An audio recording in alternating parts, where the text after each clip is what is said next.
Bismillahirrahmanirrahim. Assalamualaikum warahmatullahi wabarakatuh. Alhamdulillah, kita bersyukur kepada Allah Subhanahu wa taala di hari yang fitri ini. Bapak mengucapkan taqabbalallahu minna wa minkum syiyamana wa syiyamakum minal aidin wal faizin. Mohon dimaafkan apabila selama berinteraksi dengan kalian seluruh mahasiswa ada kata-kata yang kurang berkenan. Oleh karena itu, karena dosen juga sama manusia, saling memaafkan itu lebih baik ya di antara kita di dalam pelaksanaan hari Idul Fitri ini. Saya berharap semoga kita semua sehat terus ya, sekalipun era new normal di masa COVID-19 ini mau diuji cobakan di awal-awal bulan Juni. Apakah nanti berdampak pada sistem pembelajaran atau tidak? Yang jelas pasti ada dampaknya. Seperti apa era baru di dalam proses pembelajaran pada masa COVID-19. Ya. Baik, di tengah suasana Idul Fitri karena menurut kalender akademik tahun ini kita tidak ada libur, ya, libur Idul Fitri, sehingga pada hari Jumat ini atau pada hari ini kita akan melanjutkan topik pembicaraan kita, topik bahasan kita tentang mata kuliah putusan pengadilan. Kita akan masuk pembicaraan pada model dan metode analisis putusan pengadilan. Metode dan model analisis putusan ini itu sangat penting bagi Anda yang akan melakukan riset-riset terkait dengan putusan pengadilan. Ya. Jadi ini adalah alatnya atau tekniknya bagaimana suatu putusan pengadilan itu dilakukan analisisnya oleh para peneliti. Ya.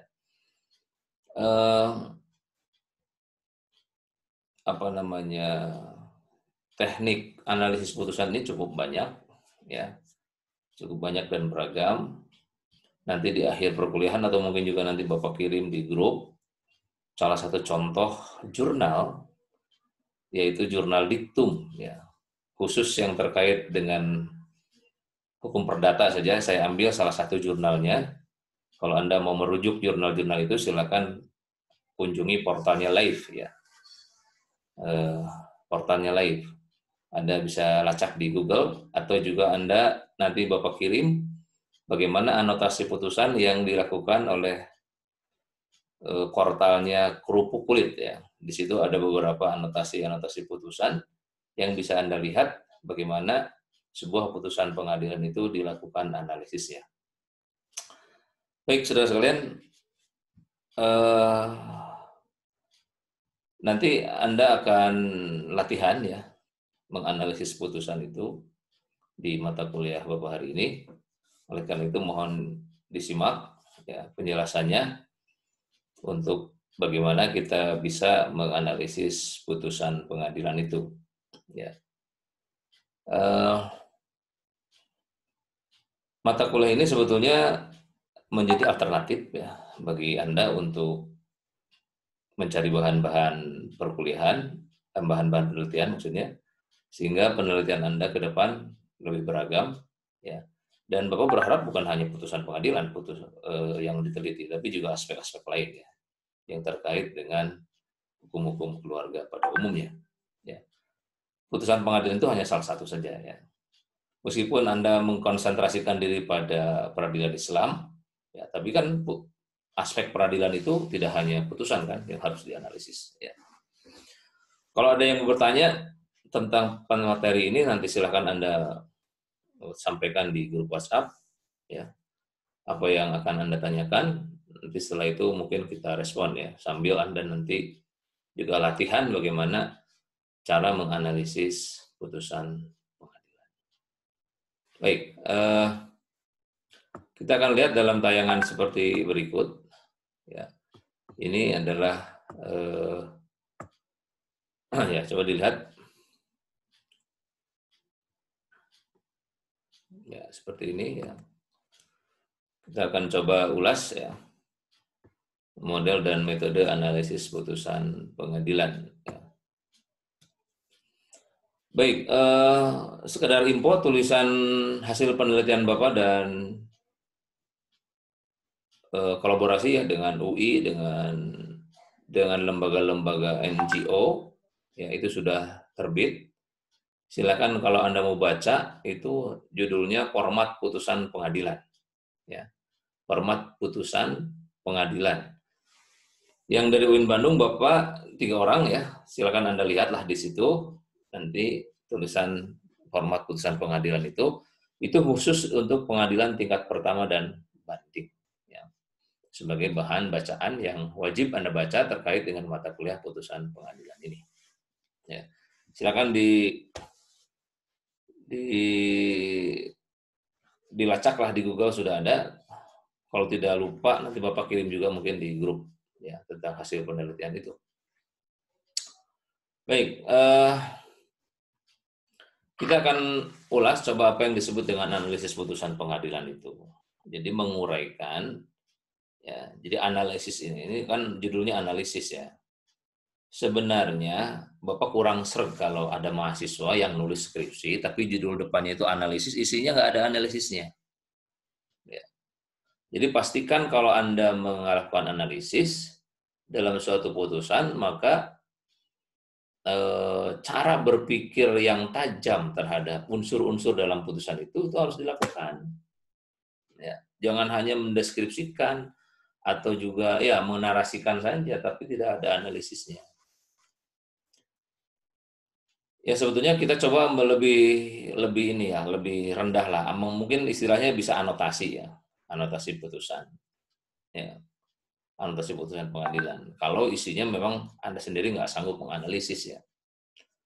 Oleh karena itu dalam strategi pembelajaran, keterampilan mahasiswa yang diharapkan setelah perkuliahan berakhir dalam satu topik, ya itu kan ada jenjangnya, ya ada menjelaskan. Berarti kalau menjelaskan Anda hanya bisa menjelaskan, tapi kalau sudah menganalisis berarti kedalaman terhadap materi itu harus lebih tinggi, bukan hanya menjelaskan, tapi lebih tinggi lagi yaitu Anda mampu mengungkap, membongkar ya semua unsur-unsur yang ada dalam putusan itu. Ya, jadi kalau mau analisis asal sanggup saja. Meskipun apa boleh mahasiswa selevel S1 menganalisis boleh kalau Anda sanggup. Ya. Kalau Anda sanggup silahkan saja. Ya. Oke, apa itu analisis putusan? Menguraikan, menelaah. Jadi setelah diuraikan, ditelaah setiap unsur yang ada dalam putusan. Jadi ada beberapa unsur dalam putusan. Nanti Anda garis bawahi kata unsur dalam putusan. Serta hubungan antar unsur itu untuk memperoleh pengertian yang tepat secara keseluruhan. Jadi Anda akan melakukan suatu analisa, telaah, ya, terhadap semua unsur-unsur yang ada di dalam putusan itu. Itu analisis. Nah, ataupun nanti jenisnya, apakah seluruh unsur itu dianalisis atau tidak, nah itu tergantung kemampuan dan kesanggupan para peneliti. Ya. Bagian-bagian mana yang mungkin sanggup diteliti atau tidak untuk dianalisis. Oke, putusan hakim, ini nggak usah lah ya. Nah, ini kita ke modelnya. Satu ada model koheren. Jadi koheren itu sesuai antar unsur dalam putusan. Ya. Atau jangan ke model dulu deh, ke sini dulu. Nah, unsurnya nih, unsur putusan yang dianalisis. Satu, masalah hukum. Ini masalah hukum dalam putusan ini apa sebetulnya? Ya. Kalau di bidang perkawinan, soal pelanggaran ta'liq talak misalnya, itu ada masalah. Jadi ada masalah di soal kewajiban, ya, kewajiban salah satu pihak yang tidak ditunaikan. Nah, itu akan jadi masalah itu. Kalau kewajibannya tidak ditunaikan dan pihak lain merasa terganggu dengan kewajiban yang tidak ditunaikan itu, maka bisa menimbulkan masalah hukum. Ya, itu dalam hubungan suami istri misalnya. Ada kewajiban dua pihak yang tidak ditunaikan, kemudian pihak yang lain merasa tidak nyaman dan terganggu dengan tidak adanya kewajiban itu. Nah, itu masalah hukum. Atau juga masalah hukum di bidang kebendaan. Ya. Seseorang sebagai pihak atau beberapa orang atau seseorang menjadi pihak yang berhak menerima suatu benda atau kekayaan atau barang. Tetapi barang yang mestinya dia miliki itu dikuasai oleh seseorang, oleh pihak lain. Nah, itu kan masalah hukum. Ya, silakan itu dianalisis di masalah hukumnya. Jadi ada pihak yang berhak untuk memperoleh suatu benda, secara hukum itu berhak dia. Tetapi benda yang mestinya dimiliki itu dikuasai oleh pihak lain. Itu masalah hukum. Ini terjadi misalnya dalam hal kewarisan atau wakaf. Ya. Ada harta sejumlah tanah misalnya ya, yang banyak terjadi, itu mestinya tanah itu tanah wakaf. Sudah diwakafkan. Tetapi setelah diwakafkan, bahkan tidak sesuai dengan peruntukan wakaf. Bahkan dikuasai oleh yang menerima wakaf ini, diperuntukkan tidak sesuai. Nah, itu kan ada hak yang dilanggar, ada janji yang dilanggar. Jadi soal hukum ini soal pelanggaran janji sebetulnya. Soal pelanggaran perjanjian. Ya. Perkara-perkara hukum keluarga itu sebetulnya lebih tepat disebut sebagai perkara yang pelanggaran tentang perjanjian. Ya, perkara perjanjian yang tidak diindahkan oleh salah satu pihak atau pihak lain melakukan perbuatan melawan hukum dengan cara menguasai, bahkan bisa saja menjual. Nah, itu masalah. Nah, fakta hukumnya, ya, setelah ada masalah hukum menguasai atau tidak ditunaikan, fakta hukumnya bisa saja yang tidak ditunaikan kewajiban itu berupa nafkah, kewajiban untuk melayani salah satu pihak, baik suami ke istri atau istri ke suami, itu faktanya tidak dilaksanakan. Ya, jadi masalah hukumnya adalah soal tidak ditunaikannya kewajiban, faktanya berupa pelanggaran terhadap nafkah, pelanggaran terhadap pelayanan, ya, pelanggaran terhadap kekerasan atau perbuatan kekerasan terhadap pihak lain, sehingga pihak yang lain itu merasa dirugikan. Mengelaborasi konsep kunci dalam pertimbangan hukum. Ini dalam pertimbangan hukumnya ini majelis hakim ingin mengomentari yang mana. Konsep kunci bisa saja terdiri dari satu konsep kunci. Ya, kalau soal nafkah misalnya ya, itu terjadi karena adanya ketidakmampuan suami karena dia tidak bisa lagi memberi nafkah sehubungan dengan PHK. Ya, apalagi musim COVID seperti ini itu sangat rentan. Ya, menurut hasil bacaan ini sebetulnya yang paling rentan terhadap dampak COVID-19 ini ya keluarga. Itu yang paling rentan. Ya, yang paling rentan itu keluarga. Karena mereka harus siap menghadapi berbagai banyak kemungkinan. Ya, di tengah ketidakpastian seperti sekarang ini. Ya, apa saja itu yang dipertimbangkan oleh hakim? Misal saja, apakah ada soal perselisihannya dari ketidakmampuan membiayai itu, atau juga konsep kuncinya adalah ketidakmampuan membiayai. Ya.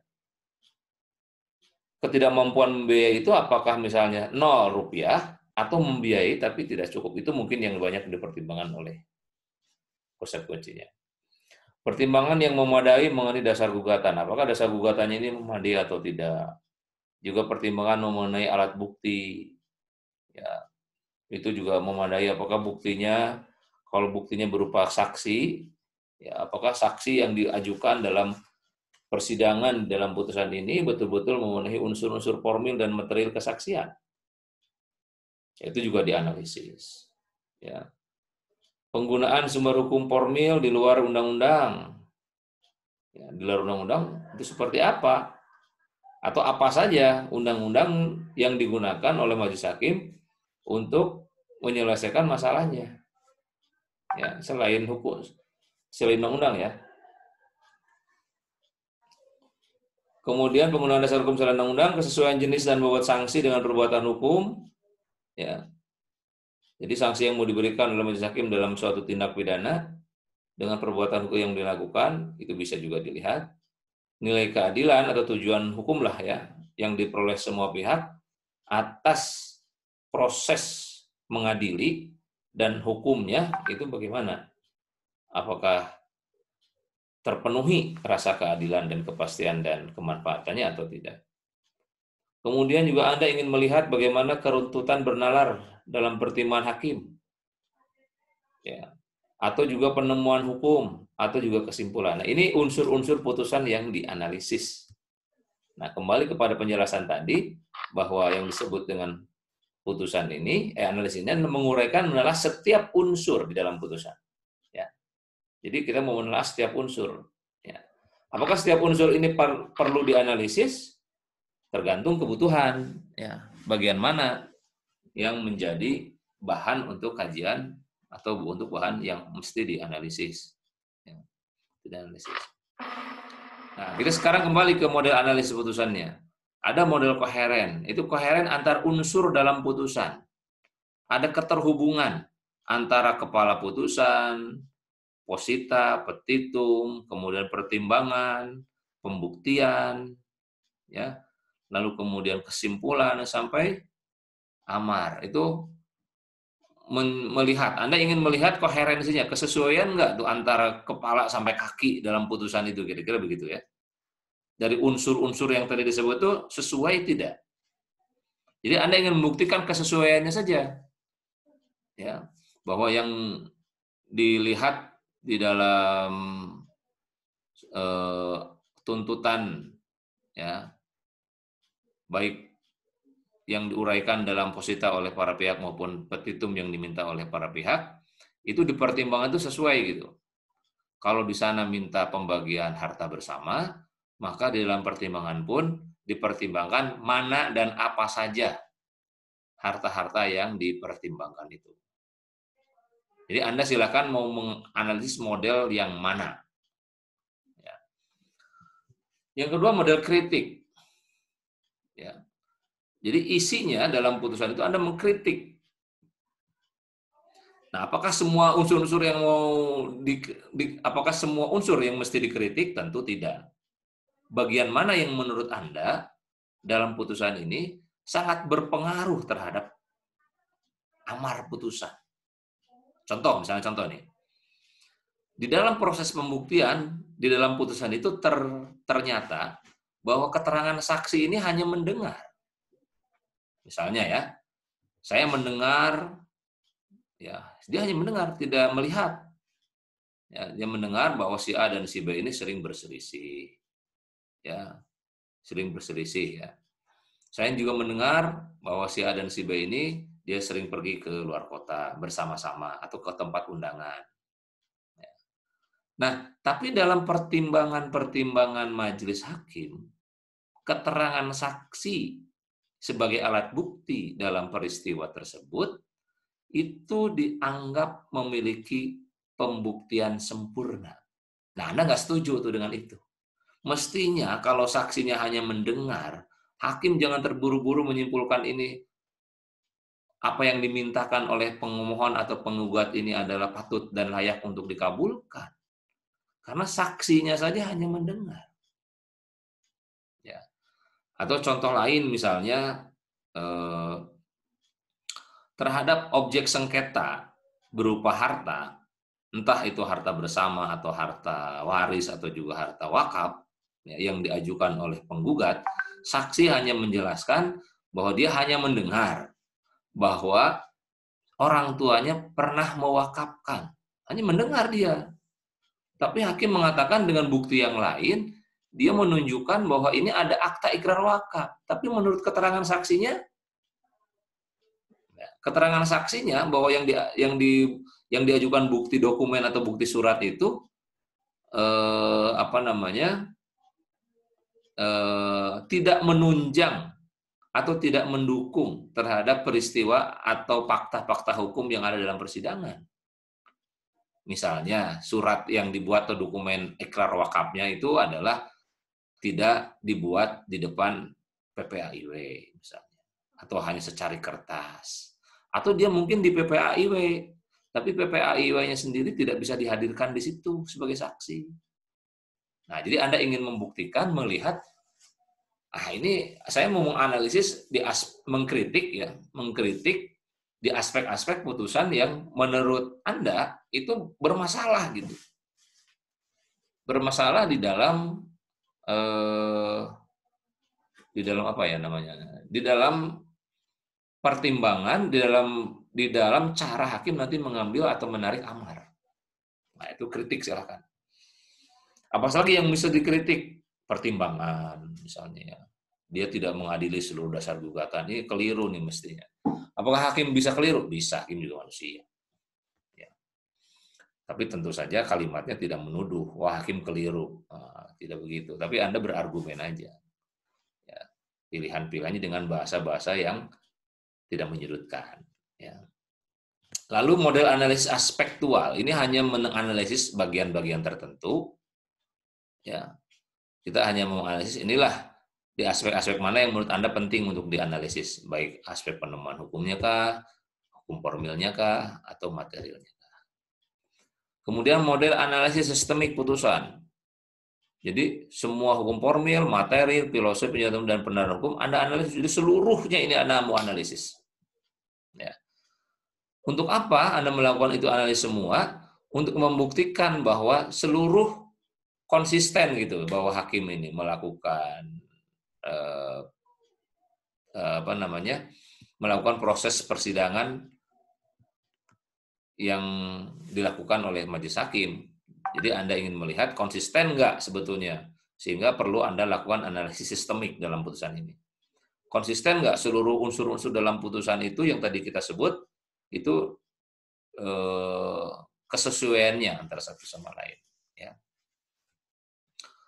Jadi kalau sistemik itu dia nggak ingin, kalau koherensi dia ada kesesuaiannya, kalau sistemik apakah dia ada kesesuaian atau tidak, dia ingin menganalisis lah, tepat enggak seluruh aspek-aspek itu gitu. Anda ingin melihat ketepatannya. Jadi kalau koherensi ke hubungan satu sama lain, kalau analisis sistemik itu Anda ingin melihat ketepatan hakim di dalam menerapkan hukum formil, hukum material. Lalu model analisis disparitas antar putusan. Jadi Anda ingin melihat, menganalisa, menelaah suatu putusan yang berbeda antar pengadilan yang sejenis. Ya. Antar pengadilan yang sejenis. Jadi pengadilan tingkat pertama A, pengadilan tingkat pertama B, itu mengadili satu kasus yang sama, dasar hukumnya sama, tapi amar putusannya beda. Ya, sama dengan pengadilan B, dia mengadili satu perkara yang sama, dasar dan sumber hukum yang digunakan juga sama, tapi putusannya beda dengan pengadilan A. Nah, itu silakan lakukan disparitas yang secara horizontal ya. Secara horizontal. Bisa nggak melakukan disparitas secara vertikal? Bisa.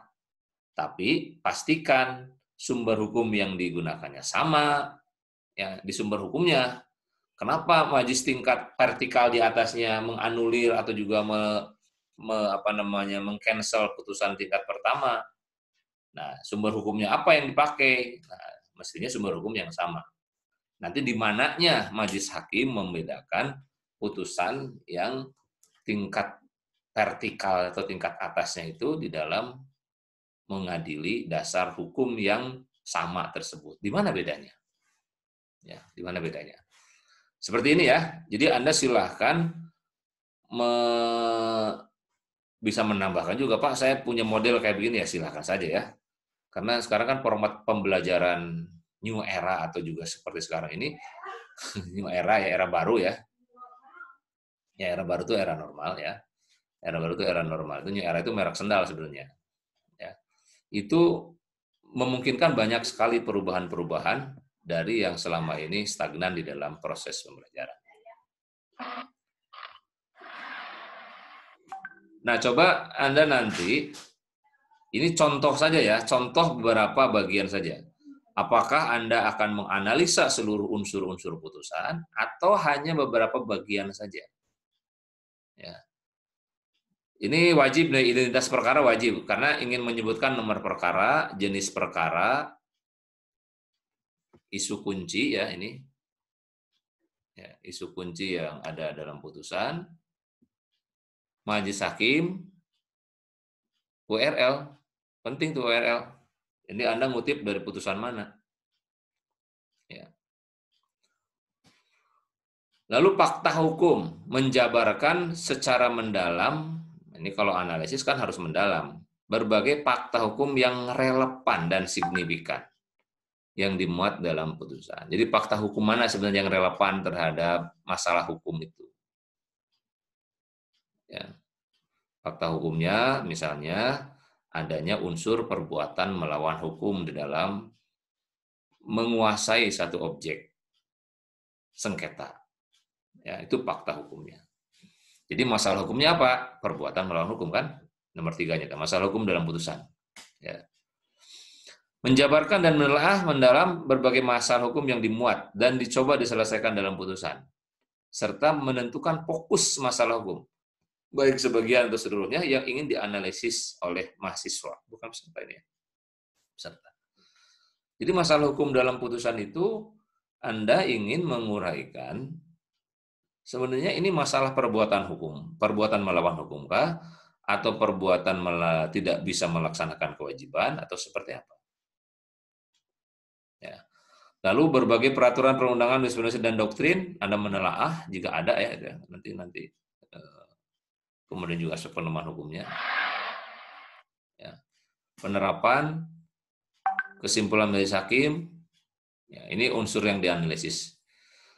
Yang jelas ini contoh saja, di mana Anda bisa boleh mengembangkan lebih lanjut aspek-aspek mana sebetulnya yang ingin Anda lakukan analisisnya. Ya. Nah, ini juga nanti tergantung dengan metode analisisnya. Kalau Anda menggunakan metode kritik, berarti Anda ingin melihat aspek mana yang mau dilihat. Kalau Anda menggunakan metode koheren, berarti Anda menghubungkan antara satu unsur dengan unsur yang lain itu konsisten. Ya. Kalau Anda menggunakan metode yang sistemik dalam analisis putusan ini, berarti Anda ingin menunjukkan bahwa hakim telah tepat ya mengadili seluruh proses persidangan ini, mulai dari unsur-unsur hukum formil, hukum material, termasuk penerapan hukum, penerapan sanksinya. Ya. Nah, itu tergantung juga jenis dan pola model analisisnya ya yang digunakan. Ya. Ini contoh saja ya, jadi Anda tidak mesti terikat dengan tabel ini, silahkan nanti dikembangkan sesuai dengan kebutuhan Anda yang mau melakukan analisis. Oke. Ya, seperti itu ya. Ini penjelasan tentang model dan metode analisis putusan yang dikembangkan, yang bisa dikembangkan oleh saudara di dalam melakukan analisis putusan. Ya, silakan dengan menggunakan model dan metode seperti apa. Baik, saudara sekalian, itu pengantar diskusi, bukan diskusi ya, pengantar penjelasan tentang metode dan model analisis putusan. Silakan nanti Anda membuat tugas nih, ya. Tugas. Apakah tugasnya mau dibuat kotak seperti ini boleh? Ya, tidak juga nggak apa-apa. Unsur yang dianalisnya satu, misalnya identitas perkara, ini wajib ya, kalau identitas perkara Anda wajib menyebutkan nomor perkara, jenis perkara, isu kunci, majelis hakim, URL itu wajib ya. Kemudian yang lain-lainnya, nah itu opsi ya. Masalah hukum, fakta hukum mana nih yang mau dielaborasi oleh Anda? Atau Anda mau tambahkan dari 12 ini silahkan. Unsur mana yang perlu Anda analisis dalam putusan itu. Ya. Mau pakai kotak, mau pakai label kayak begini boleh, mau tidak juga nggak apa-apa. Tapi yang jelas, unsur yang dianalisisnya harus disebutkan. Misalnya Anda menganalisis fakta hukum, nanti dijelaskan di bawahnya dinarasikan. Masalah hukumnya apa dinarasikan. Boleh ya, seperti itu tidak tidak mesti terbuat dalam kotak. Tugas ini boleh diselesaikan sampai perkuliahan ini berakhir hari ini jam 11.40 atau juga boleh melewati. Yang jelas ini tugas untuk melatih Anda bagaimana putusan pengadilan yang sudah Anda miliki atau yang mau Anda cari lagi itu bisa dilakukan analisis putusannya. Mudah-mudahan bisa dipahami ya. Terima kasih ya, hari ini kita sudah selesai untuk membahas ya tentang model dan analisis putusan ya, model dan analisis putusan. Baik, kita akan akhiri pertemuan kita ini ya, dan saya berharap Anda bisa memahami dengan baik ya. Terima kasih atas perhatiannya ya. Wassalamualaikum warahmatullahi wabarakatuh.